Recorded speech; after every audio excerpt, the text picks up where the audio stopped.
ఒకనాడు హరీష్ రావు గారేమో ఆ రోజు నా గురించి నా మంత్రి పదవి గురించి మాట్లాడు.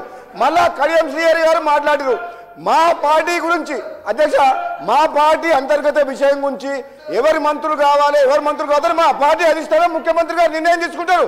ప్రతిసారి వీళ్ళ దుర్బుద్ధి ఏంటంటే అధ్యక్ష, వాళ్ళకి అధికారం పోయినప్పటి నుంచి మా కాంగ్రెస్ పార్టీ సభ్యుల దగ్గర పోయి నీకు మంత్రి పదవి రాలేదు, నీకు అది రాలేదు, నీకు అది అని మమ్మల్ని రెచ్చగొట్టి పార్టీని చీల్చే కుట్ర వీళ్ళు చేస్తున్నారు అధ్యక్ష. ఇది వాళ్ళ నైజం, వాళ్ళ కడుపులో విషం ఉంది. నన్ను ప్రతి ఒక్కరి దగ్గర పోయి నువ్వు మంత్రి కాలేదా ఇవన్నీ మాట్లాడేది ఇది ఈ కుట్ర చేస్తున్నారు. కడియం శ్రీహరి గారు మీరు నాలాంటి మనిషిని పట్టుకొని అధ్యక్ష, నేను తెలంగాణలో పార్లమెంట్లో తెలంగాణ కోసం కొట్లాడిన మనిషిని, నా పదవిని ఇట్లా గడ్డిపోతరా పడేసి మీకు వ్యతిరేకంగా పోరాటం చేసిన మనిషిని. నాకు పదవులు ముఖ్యమా అధ్యక్ష?